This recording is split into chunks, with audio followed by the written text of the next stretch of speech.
Olá pessoal, tudo bem? Eu sou Alexandre Ambrosin, esse é o canal Apollo Fisioterapia e nós vamos falar hoje sobre catéter nasal de alto fluxo e ventilação mecânica não invasiva. Você sabe como monitorizar esses pacientes que estão em uso de catéter nasal de alto fluxo e ventilação mecânica não invasiva? Quando é que eu devo entubar esses pacientes? Você sabe? Então vejam lá, se você quer aprender um pouquinho mais sobre isso, fica comigo até o final desse vídeo. Enquanto isso, curte o vídeo e se inscreve no canal e não se esquece de apertar o sininho para receber notificações de que novos vídeos estão aqui no canal Apollo Fisioterapia.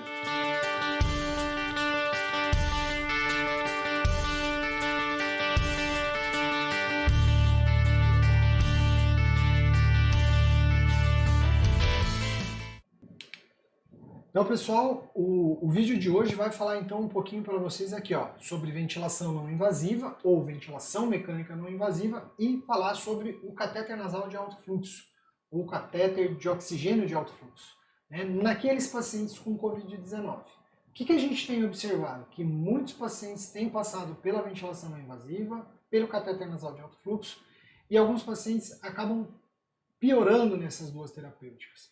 Então, quando é que eu devo entubar o paciente que passou por essa terapêutica e não está respondendo? Eu vou tentar mostrar um pouquinho para vocês sobre esse tema aqui no vídeo de hoje. Então vejam lá. Então vamos observar aqui. Ó. Primeiro de tudo, eu quero lembrá-los, né, que os pacientes que se infectam pelo Covid-19, em torno de 5% desses pacientes eles vão precisar de internação em UTI. E 71% até 90% pode precisar de ventilação mecânica invasiva.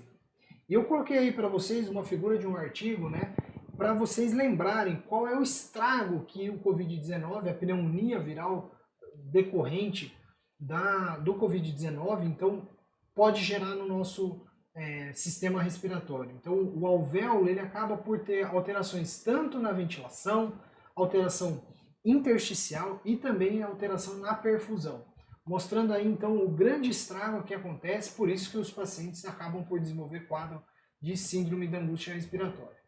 E aí, uma questão que vai ficar é, e a ventilação mecânica não invasiva? E o catéter nasal de alto fluxo? Como é que essas terapêuticas se comportam aí em relação aos pacientes com Covid-19? A gente sabe, no início da pandemia, pouco se falava em usar catéter nasal de alto fluxo e também pouco se falava da ventilação não invasiva. Agora, o que é o catéter nasal de alto fluxo? Então, ele é um sistema que vai ofertar oxigênio aquecido, umidificado, ou cuja a FO2 eu consigo controlar melhor, eu consigo manter o meu paciente numa FO2 mais estabilizada, especialmente quando eu comparo a oxigenoterapia considerada oxigenoterapia padrão. Né? Então o catéter nasal de alto fluxo está indicado naqueles pacientes que apresentam insuficiência respiratória do tipo hipoxêmica. Ele tem como vantagem o conforto desse tipo de interface, então ele oferta o oxigênio por uma pronga nasal, então é confortável, o paciente consegue manter-se alimentando, ele consegue manter-se falando, ele melhora a oxigenação de fato e diminui a necessidade de ventilação mecânica. E naqueles casos em que eu usei o catéter nasal de alto fluxo pós-extubação, ele diminui a necessidade de reintubação, inclusive, dos pacientes. Quando você compara a ventilação mecânica não invasiva associada ao catéter nasal de alto fluxo e somente o uso do catéter nasal de alto fluxo, porque esse artigo que eu já usei ele aqui em outro vídeo, ele mostra o seguinte, que só o catéter nasal de alto fluxo ele já é suficiente para diminuir o tempo de ventilação mecânica, ou, perdão, a necessidade de ventilação mecânica, como também o catéter nasal de alto fluxo ele já aumenta a sobrevida dos pacientes que usam somente o catéter nasal de alto fluxo. Por uma questão só de definição, né, quero lembrá-los aqui que a VMI ou VMNI, que é a ventilação não invasiva ou ventilação mecânica não invasiva, trata-se de um mecanismo de ofertar ventilação mecânica, então você ofertar entrada e saída de ar com pressão positiva, sem a utilização de intubação traqueal ou traqueostomia.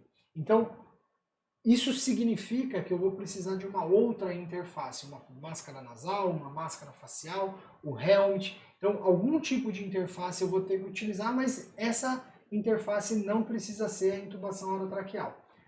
Lembrando que isso também é muito mais fácil de ser utilizado com o paciente pela facilidade de retirar e colocar. Também o paciente consegue falar, o paciente consegue ele mesmo retirar a máscara se for necessário. Então existem algumas vantagens, né, da utilização da ventilação mecânica não invasiva. Só por uma questão de conhecimento, então, a ventilação mecânica invasiva ela precisa da intubação orotraqueal, é uma das formas que a gente classifica a ventilação mecânica, ou então, aqui ó, por meio da máscara, eu estou usando a ventilação mecânica não invasiva nesse modelinho aqui, tá, usando uma máscara facial. Muito bem. E por que no início da pandemia, né, do Covid-19, se falava em não utilização do catéter nasal de alto fluxo e da VNI? Porque é o seguinte, os cuidados que tem que se ter com pacientes com Covid-19 são as precauções, então, de contato de gotícula e de aerosol. Então, os pacientes os procedimentos que geram aerosol, eu vou precisar de ter cuidado, porque a chance de infecção é muito maior quando eu gero os aerosóis. Então, quais são esses procedimentos? Então, a gente vê aqui, ó, intubação orotraqueal e aspiração é um dos procedimentos, a reanimação cardiopulmonar, a ventilação manual utilizando o AMBU e a coleta de amostra nasotraqueal, que é quando você vai ou aspirar ou colocar um cotonete, por exemplo, na nasofaringe desse paciente. E, obviamente, está aqui, ó, a ventilação não invasiva e o catéter nasal de alto fluxo, que são também dois procedimentos que vão gerar aerosóis também. Então, no início era isso que se falava muito por isso que os guidelines não falavam da utilização da ventilação mecânica não invasiva e do catéter nasal de alto fluxo. Mas tem muito mais a respeito, especialmente de não invasiva. Né? Aqui, então, eu vou mostrar para vocês, né, que a não invasiva ela tem evidências da sua utilização, por exemplo, num paciente com DPOC exacerbado. Então, tem evidência dos benefícios. No edema agudo de pulmão, tanto o CPAP quanto o BIPAP, já em pacientes asmáticos exacerbados, essa evidência ela não é clara. Então, não é indicado você tentar segurar o paciente asmático numa não invasiva, por exemplo. Nos pacientes imunossuprimidos, o efeito parece ser benéfico. Nas insuficiências respiratórias, especialmente nos pacientes pós-operatórios, aqueles pacientes que você estubou no centro cirúrgico, ou estubou logo lá na chegada da UTI, e ele está apresentando um novo quadro de insuficiência respiratória, porém, vejam, na pandemia viral não parece ter evidência. Um outro documento, que é esse documento que mostro aqui para vocês, ó, ele também aborda a questão da pandemia viral, e vejam, né, os pacientes, né, a utilização da VNI nos pacientes com insuficiência respiratória decorrente de pandemia viral, a recomendação, ó, não há evidências que suportem a recomendação do uso da não invasiva nos pacientes com pandemia viral, né, com alterações decorrentes de uma pandemia viral. E tem muito mais do que só a falta de evidência. É a questão do paciente que está em não invasiva ou está usando oxigênio de alto fluxo, ele está fazendo esforço, aumentando o esforço durante essa respiração espontânea. Então vejam, aqui o artigo aborda, né, a respiração espontânea na ventilação mecânica. Então, independente se eu estou falando de ventilação mecânica invasiva, não invasiva, ou mesmo o catéter nasal de alto fluxo, lembrando que ele não é uma técnica de ventilação mecânica, mas vejam, todo esforço que o meu paciente faz e ele aumenta, né, ou diminui, na verdade, a pressão pleural de tanto fazer esforço, ele aumenta o trabalho e diminui a pressão pleural, isso vai levar a alteração da permeabilidade vascular, edema intersticial e, consequentemente, edema alveolar. O que leva a uma piora da expansividade alveolar, piora das trocas, piora da mecânica respiratória, o que leva a mais aumento de trabalho respiratório. Sendo assim, ó, a gente entra num ciclo que é um ciclo vicioso. Então a gente tem lá uma lesão inicial, que é a lesão decorrente da pneumonia viral ocasionada aí pelo Covid-19, aí eu levo uma lesão alveolar, uma alteração capilar, e aí essa alteração capilar leva edema pulmonar, o edema pulmonar piora as trocas gasosas, piora a mecânica respiratória, aumentando ainda mais o drive respiratório, E por consequência de aumento do drive respiratório, que eu tenho queda da pressão alveolar, aumento do volume, o mecanismo de Pendiluff acontecendo, maior aumento e variação da pressão esofágica, o que quer dizer que a pressão pleural está mudando, e aí nova lesão capilar entrando então num ciclo vicioso. Né? E esse ciclo vicioso aqui tende a levar então a lesão induzida pelo esforço do paciente. Bom, sendo assim, se a gente considerar que o meu paciente entrou com Covid-19 e esse paciente entrou com uma tomografia assim, ó, onde, qual é a característica, de acordo com o artigo do Gattinone, eu já fiz também um vídeo falando desse artigo, né? Se você tiver interesse, procura lá no nosso canal. Então, esse paciente que ele classifica como tipo low é aquele paciente com boa complacência, portanto, alta complacência e baixa elastância. É um paciente cuja é baixa a relação ventilação-perfusão, um paciente cujo peso pulmonar, vejam aí, não tem áreas de consolidação e são pacientes não recrutáveis. Então, você vê que apesar de ele hipoxêmico, ele é um paciente que não tem áreas de consolidação. Então, não justificaria pela consolidação a alteração na oxigenação.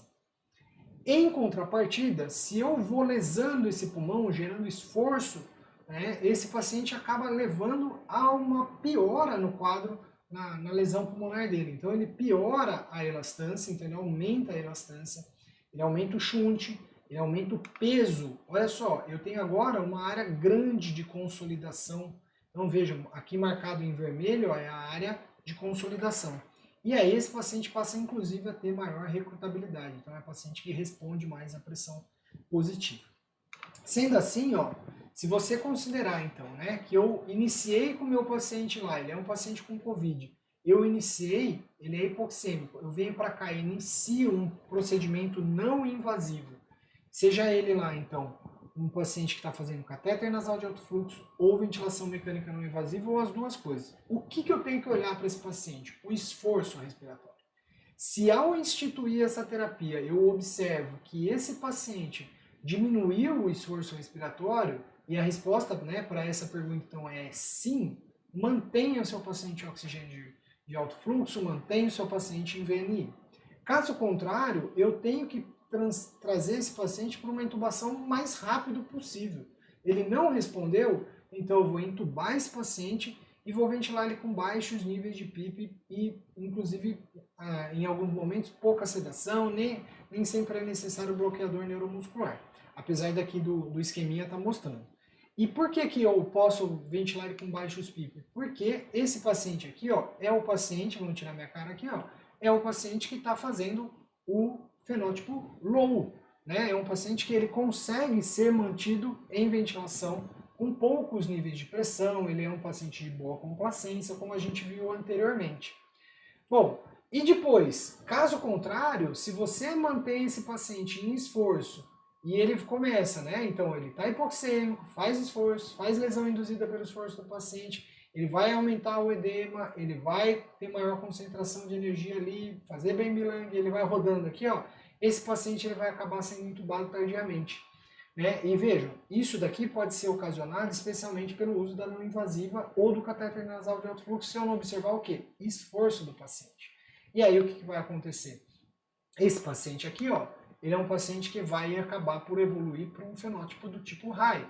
É um paciente que vai precisar de ventilação mecânica por mais tempo, maior nível de PIP, é um paciente que vai precisar ser pronado. Então, se eu deixar isso acontecer, o prognóstico do meu paciente diminui, e, consequentemente, o meu paciente também, ele vai acabar, além de ter pior prognóstico, ele vai ficar mais tempo em ventilação mecânica. Então, ele pode não sair da ventilação mecânica e ainda ficar mais tempo na ventilação mecânica. Esse artigo, que é um artigo de 2020, ele fez, né, então, uma abordagem a respeito do catéter nasal de alto fluxo, da ventilação não invasiva e até mesmo da pronação de pacientes que não estão intubados, são aqueles pacientes acordados com Covid-19. Então, quando você compara a não invasiva com o catéter nasal de alto fluxo, eu preciso entender o seguinte: o catéter nasal de alto fluxo, ele é um recurso que oferta fluxo, eu não consigo ofertar pressão. Apesar de a gente saber que a cada 10 litros por minuto de fluxo eu oferto, em média, 1 centímetro de água de PIP, então um paciente que está com 60 litros, ele está com em torno de 6 centímetros de água de PIP, eu não estou usando uma técnica de ofertar pressão, eu estou usando uma técnica que oferta fluxo. Então essa é uma principal diferença em relação à ventilação mecânica não invasiva. Já que a ventilação mecânica não invasiva, a hora que eu oferto a pressão controle para ele, eu melhoro a pressão média das vias aéreas e, por consequência dessa melhora da pressão média das vias aéreas, eu melhoro a oxigenação também. Já que, assim como o catéter nasal de alto fluxo, a não invasiva ela oferta a FI mais estabilizada, assim como eu falei anteriormente do catéter. Então, ele melhora a oxigenação do paciente. Agora, qual que é o problema da não invasiva? Normalmente a tolerância do paciente não é muito boa, especialmente se eu estiver usando uma interface inadequada. A gente sabe que não são todos os hospitais que conseguem ofertar lá para o doente que está sendo atendido lá o helmet. Então, alguns hospitais a gente tem as máscaras de não invasivas são pequenas, nem sempre são do tamanho adequado para o paciente que você está atendendo. Então, o catéter nasal de alto fluxo ele acaba por ser mais confortável e melhor tolerado pelos pacientes. Os autores desse artigo nos trazem o seguinte, então, apesar de não ter diferença significativa, fique bem claro para vocês, a taxa de mortalidade do catéter nasal de alto fluxo é de 38%, é menor do que a taxa de mortalidade dos pacientes. Perdão, a taxa de intubação é de 38% em relação a 47% dos pacientes que receberam não invasiva. Porém, essa diferença no estudo não foi significativa. Já a mortalidade no paciente que recebe não invasiva, ela pode chegar a 45%, comparados a 30% do paciente que recebe catéter nasal de alto fluxo. Lembrando que se você monitorizar o esforço do seu paciente, essas porcentagens tendem a diminuir. Elas tendem a ser menor, já que eu não levo a lesão induzida pelo esforço do paciente. Bom, o uso da não invasiva no COVID, ela parece estar nos mostrando aí que a taxa de sucesso ela não é muito grande. E que, teoricamente, o certo para a utilização da não invasiva no COVID era a utilização do quarto com pressão negativa. E aqui vai um adendo. Não é realidade da maioria dos hospitais o uso de quarto de pressão negativa. Não são todos que têm, todas as UTIs que têm. Então, o que a gente tem visto é que a não invasiva vai estar sendo utilizada no salão, junto com outros pacientes. Por isso, é a indicação do uso do filtro EPA e a indicação do EPI adequado para toda a equipe. Então, não só aquele que vai fazer a não invasiva, que vai colocar e tirar a não invasiva, mas toda a equipe tem que estar paramentada corretamente quando chegar próximo desses pacientes que estão fazendo a ventilação mecânica não invasiva. Ok? Eu falei muito aqui sobre esforço, mas o que nós temos que entender? Que nós temos que olhar para fatores clínicos e algumas variáveis para me dizer se o paciente está tendo sucesso ou não dessa terapêutica. Então, especialmente no catéter nasal de alto fluxo, a gente vai olhar se a oxigenação está melhorando, se a saturação está melhorando. Se ela não está melhorando, isso é insucesso. Ou então, se ela melhorou, mas o trabalho respiratório não diminuiu ou até mesmo aumentou. E eu estou vendo lá o paciente já fazer padrão paradoxal. Isso aqui, em 1 hora, se isso aconteceu, aborta a missão e tem que indicar intubação orotraqueal. Se você quer mais números, então você pode medir a PaO2 e a FiO2, ou medir, que é muito mais prático nesse caso, a saturação pela FiO2, que vai determinar, quando abaixo de 315, a hipóxia. Uma outra dica é usar o índice ROX, o ROX Index. O ROX Index, a gente já fez um vídeo mostrando isso para vocês. Então, quando ele é abaixo de 4,8, é sinal de que o seu paciente está intolerando, não está tendo sucesso no catéter nasal de alto fluxo, ele merece ser intubado. Se isso acontecer em 12 horas e o índice não melhorou, pode abortar que esse paciente precisa ser intubado.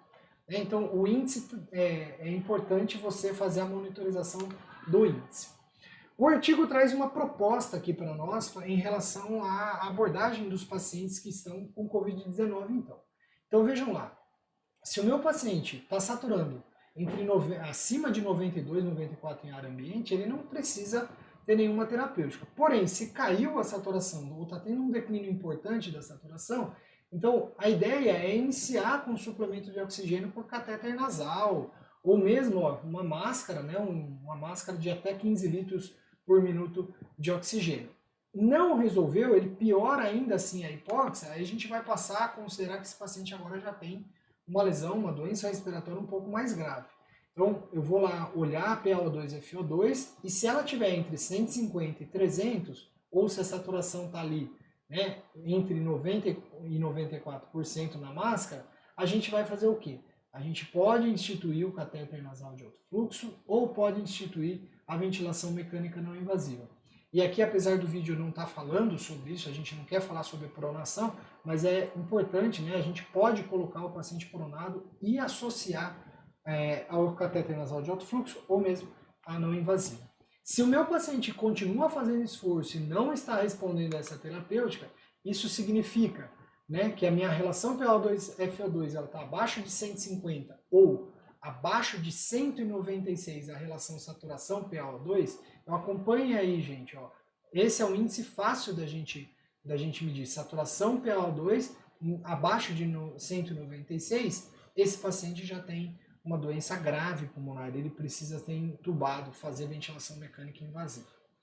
Eu achei bastante prático esse esquema que a Sociedade Portuguesa de Cuidados Intensivos propôs, né, no seu guideline. Então vejam, a minha meta, né, de oxigenação é manter meu paciente com a saturação acima de 90, ó, 90 a 96, eu não preciso que ele sature 99. Então vamos lá. Quando o meu paciente, se ele tiver, por um acaso, abaixo de 90% de saturação, com uma FO2 que já chegou a 40%, esse paciente ele precisa receber, então, um determinado suporte de oxigênio aqui. Então, ele vai receber um suporte por cânula catéter simples ou máscara nasal, né? Se for o caso da Venturi. Se por um acaso isso foi suficiente para levar ele, então, a esse intervalo, 90% a 96%, esse paciente ele fica então nessa terapêutica. Caso contrário, né, se for vermelhinho aqui, ó, então ele não está saturando bem, então ele acaba vindo para cá. Esse paciente, então, ele precisa de um outro suporte de oxigênio. Então ele vai ou para não invasiva ou para o catéter nasal de alto fluxo. Né? E se ele ainda mantém, né, 88, 89, eu ainda aceito por aqui, ó, e vou reavaliá-lo. Né? Vou reavaliá-lo até 1 hora, né? No máximo 1 hora. Menos de 1 hora eu tenho que reavaliar esse paciente. Se ele se mantém bem, ok, eu vou mantendo essa avaliação contínua aqui. Caso contrário, né, quer dizer, ele evolui com uma dispneia, ele é um paciente que começa a fazer aumento do trabalho. Se ele não fizer nada disso, ele está aqui ainda. Mas se ele fizer isso, ele caiu, ele vai ter que vir para esse momento aqui. Então ele está agora hipoxêmico, então ele vai para a ventilação mecânica invasiva. Né? E a ideia é, quanto mais rápido você consegue detectar que esse paciente não está respondendo às suas terapêuticas de ventilação mecânica não invasiva ou catéter nasal de alto fluxo, a ideia é que você consiga pegar ele aqui, ó, naquele fenótipo que foi classificado anteriormente aí como low. Né? E aí esse paciente ele consegue responder melhor à ventilação mecânica, sair mais rápido da intubação orotraqueal e aí então o tempo de internação dele acaba por diminuir. Ok? Bom, pessoal, então, ó, o catéter nasal de alto fluxo e a ventilação mecânica não invasiva, eles estão sendo utilizados nos pacientes com Covid, eles podem ser utilizados, mas acende uma luz de alerta aí pra gente que ele precisa de uma monitorização constante. Esses pacientes que estão em ventilação mecânica não invasiva ou catéter nasal de alto fluxo, se eles fizerem esforço, eles vão piorar. Então nós precisamos ficar atento o tempo todo nesses pacientes, tá bom? E aí, vocês estão utilizando o catéter nasal de alto fluxo aí? Estão utilizando a ventilação mecânica não invasiva? Gostaria de saber de vocês, coloca no comentário desse vídeo, né? Me manda aí de onde você é, que hospital que você está utilizando isso, para a gente trocar ideia, quero aprender um pouco com vocês a respeito desse tema, tá bom? Um grande abraço, espero que vocês tenham gostado desse vídeo aqui no Apollo Fisioterapia e até a próxima!